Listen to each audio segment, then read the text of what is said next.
everyone. I'm Darian Gold, and welcome to All Things Pilates Season 6.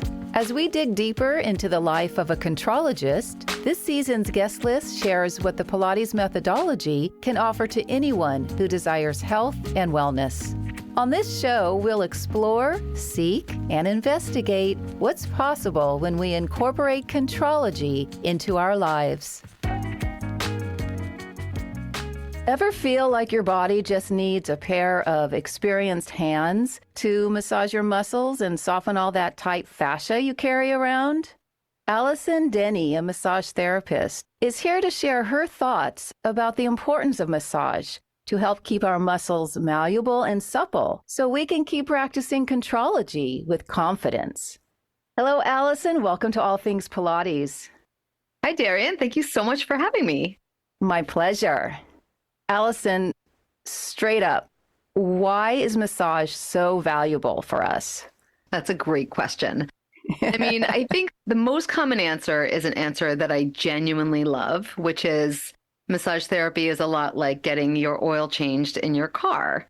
It keeps things fluid, it keeps things supple, it keeps you aware of your body, and it's a great way to drop in and kind of gauge where things are tight, weak, loose, tense, asymmetrical, symmetrical, whatever it is that you're looking to do. It's a great way to gain body self-awareness and get things kind of, keep things healthy, keep things fluid.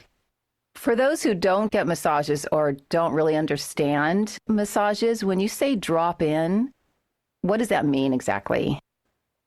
Yeah, so I definitely feel really strongly about the fact that when I'm working as a therapist, I ask my clients to be present in the moment with the work that I'm doing. So while I'm working on a particular muscle or a particular region of tension, I ask them to be really into their body and feel what it is. So they gain a bigger awareness, a greater awareness of what their anatomy is, what it does, what it might be doing in this moment that is dysfunctional, and how to help it to become more functional. So dropping in, kind of like going more internal, dropping down away from your thoughts that may be distracting you from your body, and having that ability to feel what your muscles and your connective tissue and all of these structures inside are doing and feeling. Do you talk about the breath to help to drop in? Of course. Breath is such a great tool for so many reasons. I'm sure you know as a Pilates instructor, it's such a great way to kind of bring that energy from outward to inward. So yeah, I especially love it when I'm doing work around the rib cage, and that involves like the neck, the shoulders, the back, all of it. But even if I'm down in the feet or in the lower legs, having your client take a nice deep breath in, and then like feel what that feels like, exhale all the way out, and then kind of bring their thoughts to where I'm working. Like that there's something about breath and all the components of the nervous system that are combined with breath that allow that inner awareness just like more powerfully. And that's a neuromuscular mindset. Yeah, I think there's a lot of ways to describe it. I think there's a lot of ways that people have talked about that component of who we are through the eons that we've been on this planet. And yeah, more modern terms, and in the field that I am in very specifically, it would be considered more neuromuscular. But, consciousness, awareness, philosophical, spiritual, however you want to talk about it, I definitely feel like defining it as scientific as I can helps me understand it more deeply. But, it's all good. It's all the same thing. Would you say most people that come to you in general are tight around the thoracic spine or rib cage, and then right away they need to work on their breathing? Yeah, I think that's true of pretty much our entire society. I think it's very societal and very human nature to be not breathe. Caught up. Yeah, to not breathe, to be caught up in thoughts and to be caught up in worry or, a to-do list, and we forget to breathe. So hands down, I think that that dropping into breath works for 99% of the people that exist. So, I mean, it's always a good component, but yes, I think there is very commonly a lot of tension around the rib cage, a lot of tension around the neck and the shoulders, the abdomen. It just is there. Yes. Would you consider massage therapy an umbrella for other types of body work? Yeah, I mean, that's a really good question. There are so many ways to talk about body work, and there's a lot of conversation within the massage therapy community that is like defining the words that we should use. And I think massage therapy is a huge umbrella term for a lot of different modalities, but there's so much hands-on bodywork out there that is not massage therapy, but incorporates massage therapy. I mean, physical therapy is a prime example, occupational therapy, chiropractic. I mean, all of those hands-on practitioners, the work is about navigating soft tissue. And you kind of can't navigate soft tissue without massaging it to some degree. I mean, even within Pilates, yoga, and those kinds of practices as well, you're really like stretching and moving and thinking about elasticity and elongation and contraction. And those are all things that kind of come under the scope of massage therapy as well. But there's all these different ways to kind of meet it and work on it and define yourself as a certain kind of practitioner. But yes, it's a big term for sure. It might even be the foundation. Yeah, I mean, about. Yeah. If you look back through the years, like at the beginning of the way that humans discovered pain and managed pain, it all stems from touching. It all stems from tuina, which is like this. The words tuina actually mean push and pull, and so that's like we push something and we pull something, and that's like the basis of so much of what we all do every day, just to kind of help ease pain or help figure out what's going on. And it is definitely like it's kind of who like if you look at an animal, they want to just lick themselves, or they'd love getting pet. It's just so innate in who we are. It's what we do. Push pulls, we can relate to that as Pilates instructors and practitioners for sure. I'm assuming you have teachers and students come to you? Yes, for sure. In what capacity? Lots of different capacities, but are you asking about? Yes. Pilates instructors and or students come to you as a patient or client because they're jacked up somewhere in their body. They're not working efficiently, not using their breath.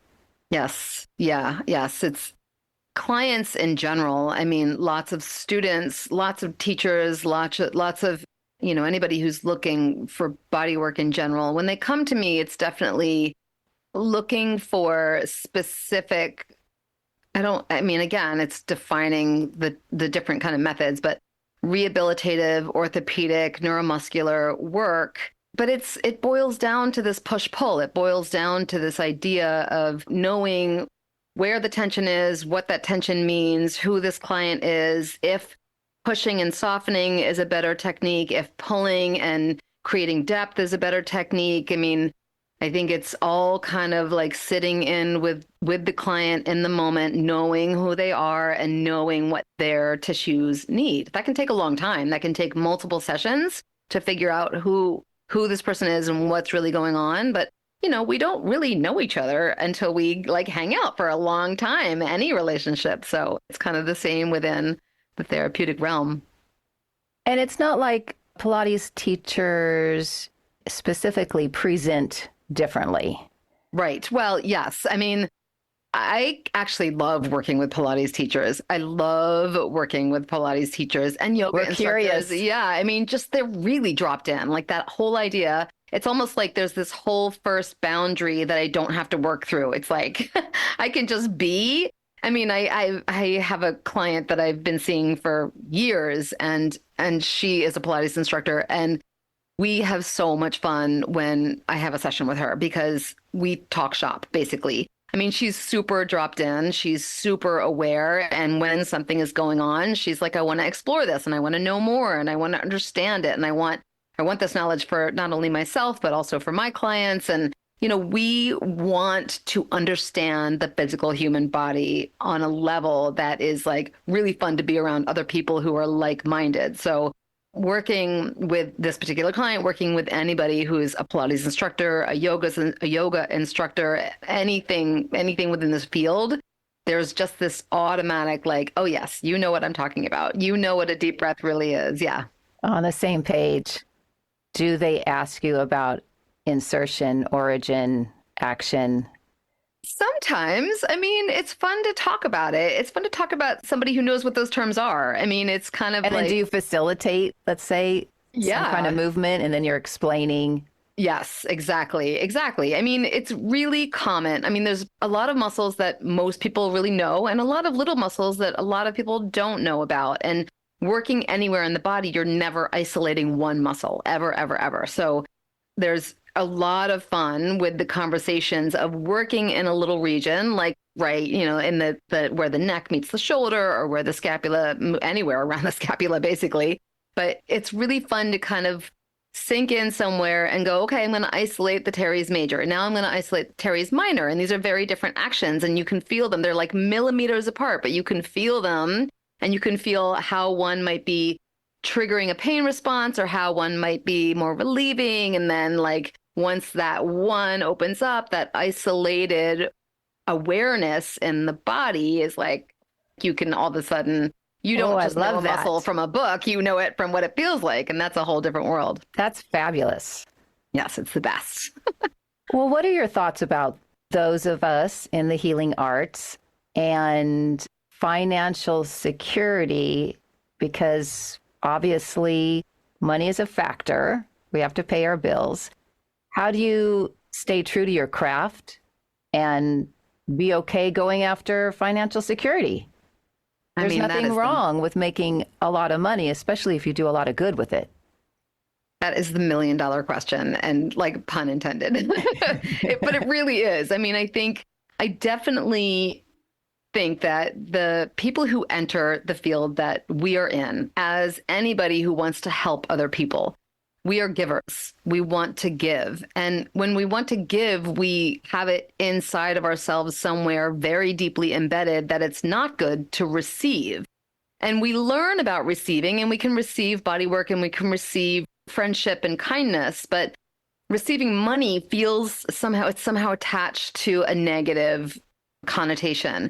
And I think that is the crux of why it's harder for healthcare practitioners, wholeness practitioners, to be okay with charging what they're worth and having boundaries around their own, like a schedule that feels like it honors their sanity, as opposed to the client that calls and is like, I know this is last minute, it's 9:00 at night, but please, will you work on me? And you're like, yeah, of course I will, because I want to. What do you say? You don't say that. It's the go-to response that we want to give and give and give.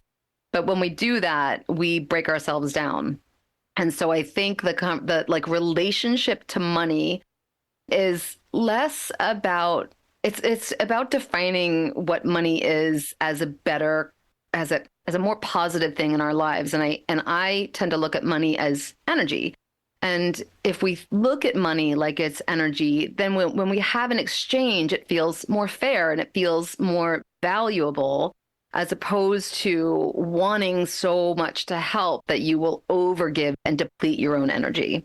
So, willing to put yourself on the back burner, as they say. Exactly. I mean, I definitely feel like I want so much for our industry to elevate to the point where it's okay to charge what we are worth and not feel like, I don't know, guilty about it or bad about it or whatever it is. I definitely think we contribute a lot to the people around us and our communities. And I think that is a very valuable thing. And I think if we see money as energy, that energy is worth protecting. That's good. That's a good way to look at it, because it's the elephant in the room.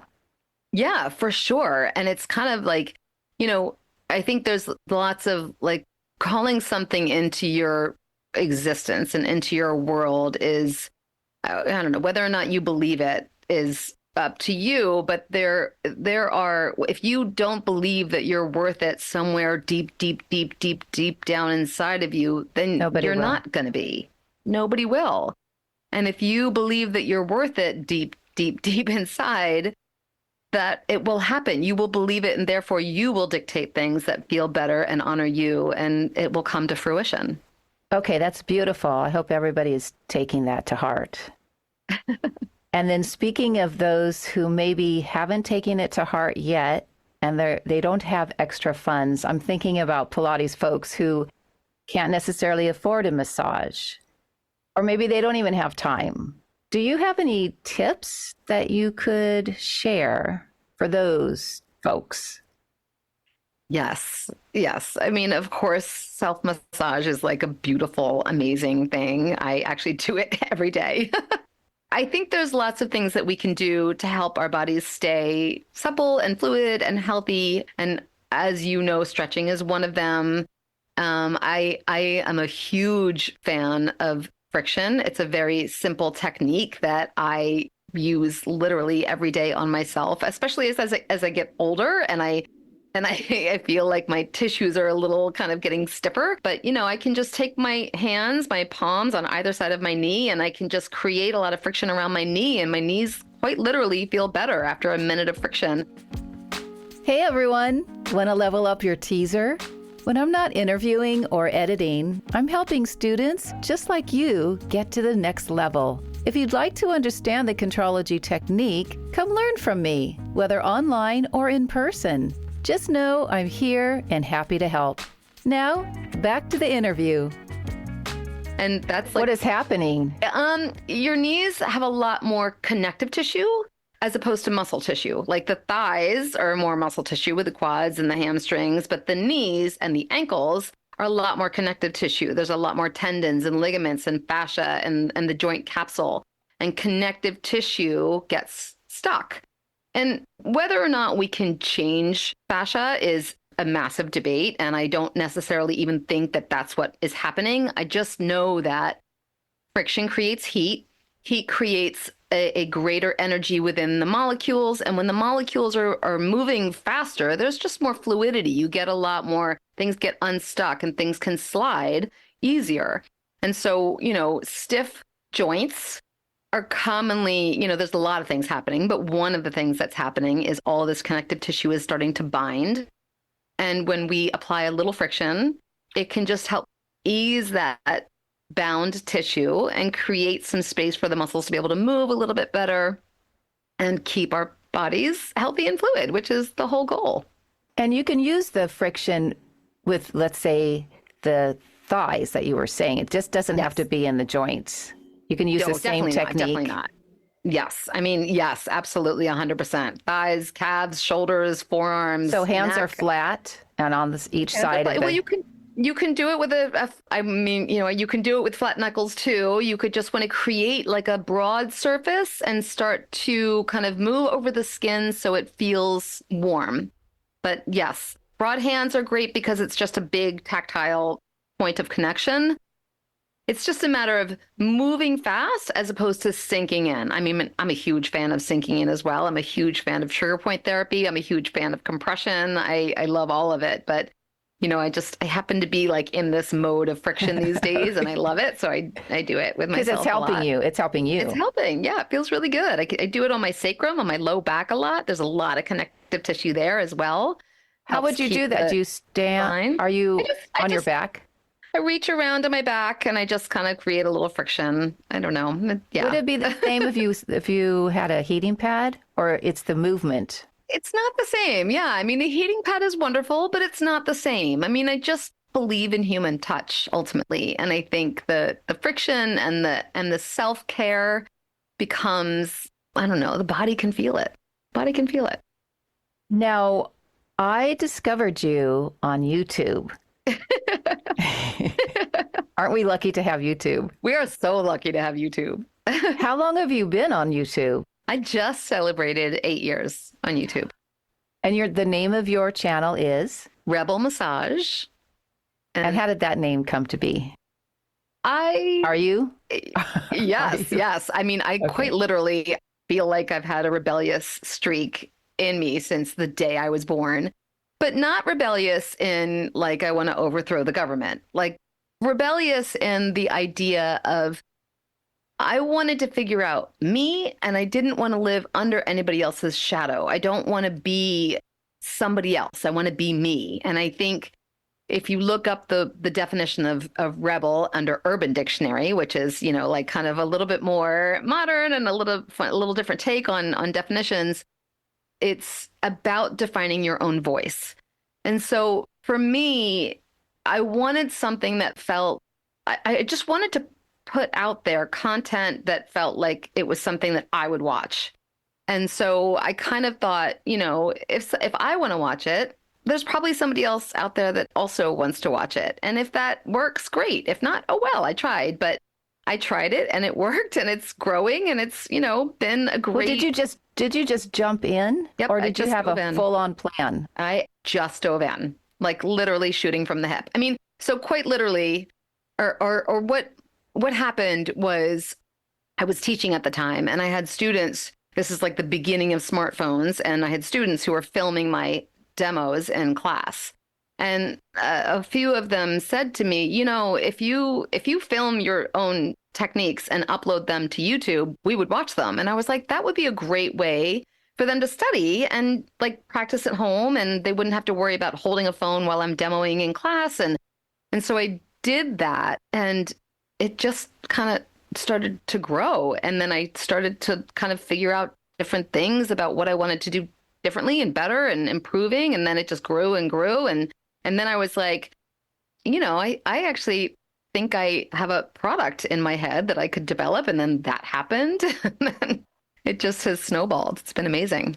How many subscribers do you have? On YouTube, I think about 320,000, I think. Yeah. That's impressive. It's a lot of people.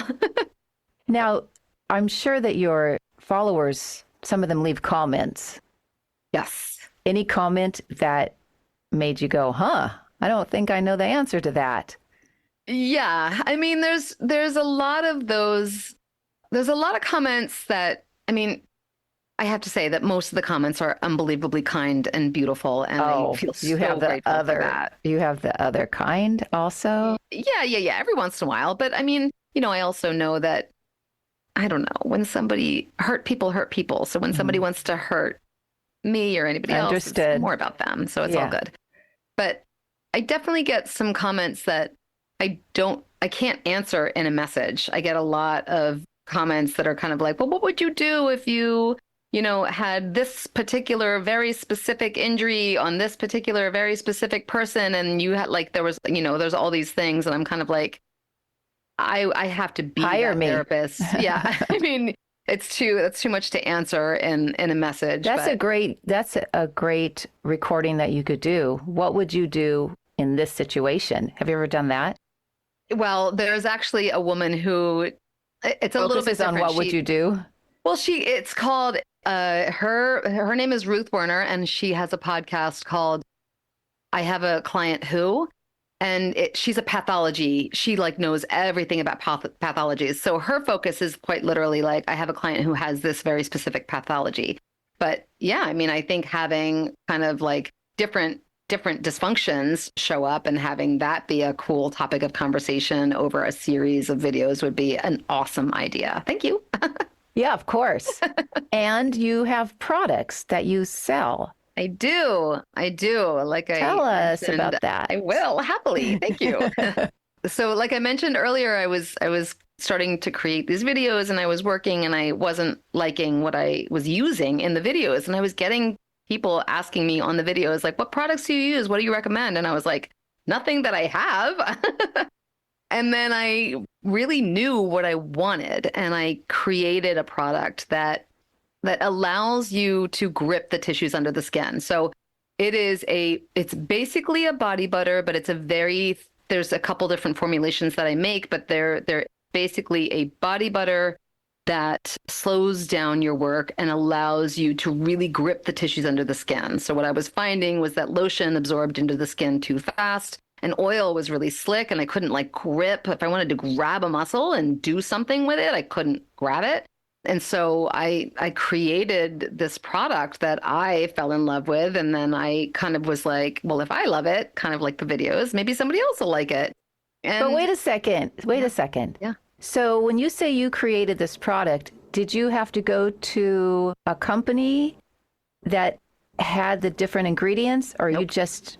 I literally created it in my kitchen.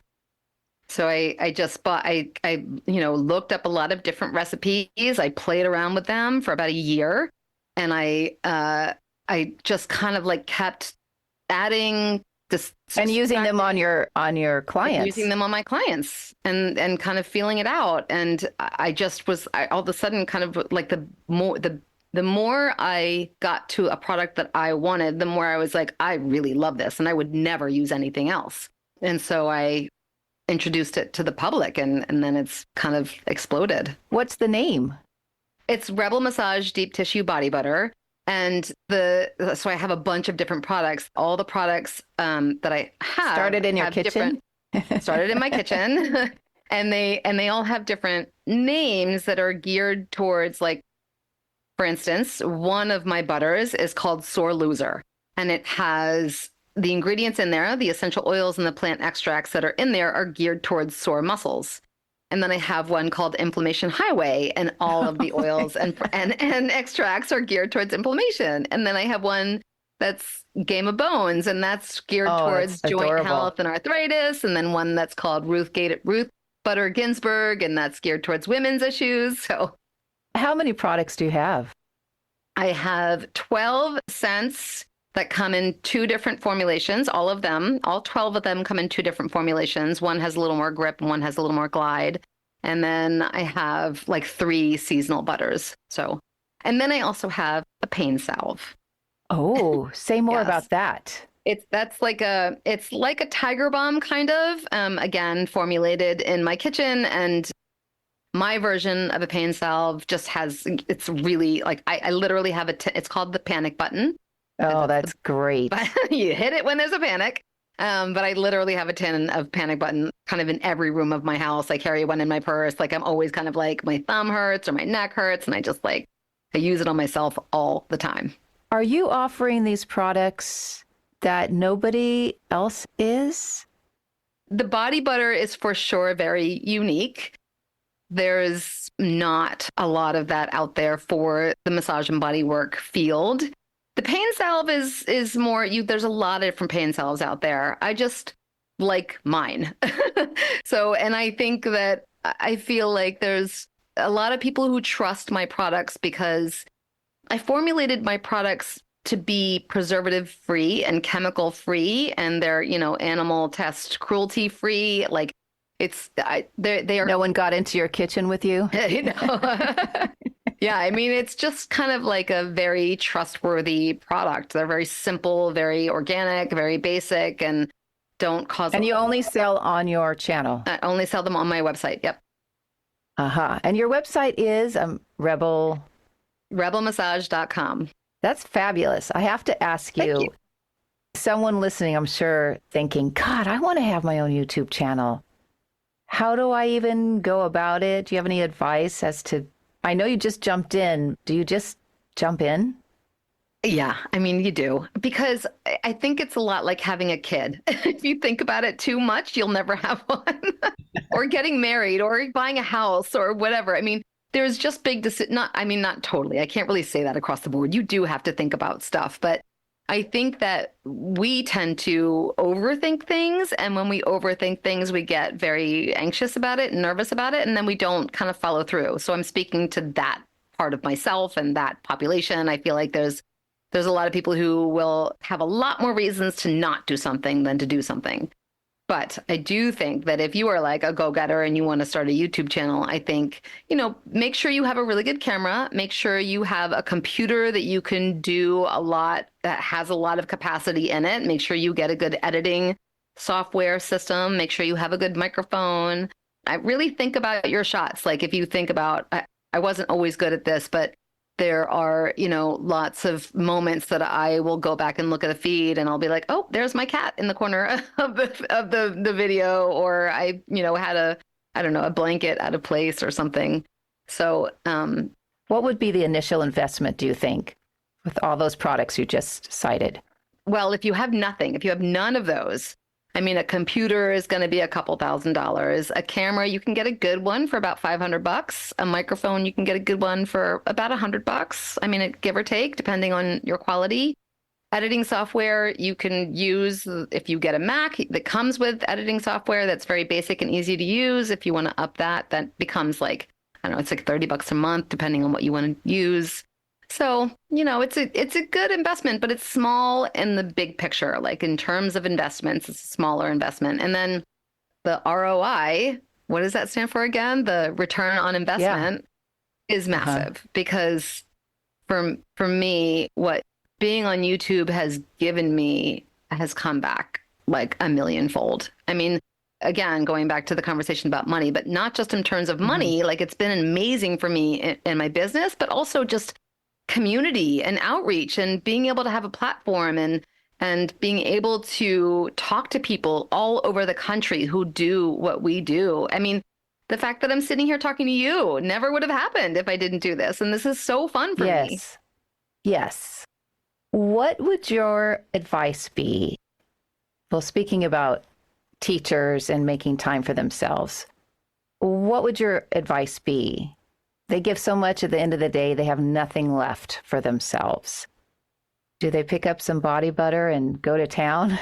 Yes. I mean, of course, get a panic button, keep it by your side, get some body butter and do some work on yourself for sure.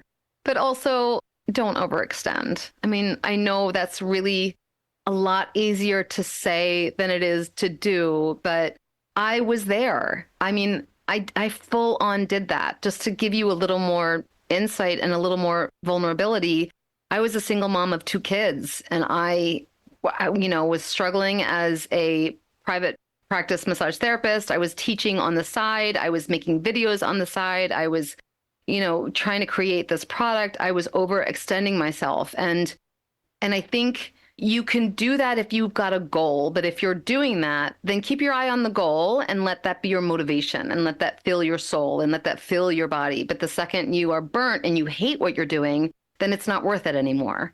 So figuring out what your goal is and staying passionate about that is a big element to getting through anything that is going to be hard and trying and demanding. But then once you start getting that energy back, then you really need to take care of yourself because it's too easy to overextend. And we're just one person. We're just one person. We are just one person. If someone wants to talk to you right now, what's the best way?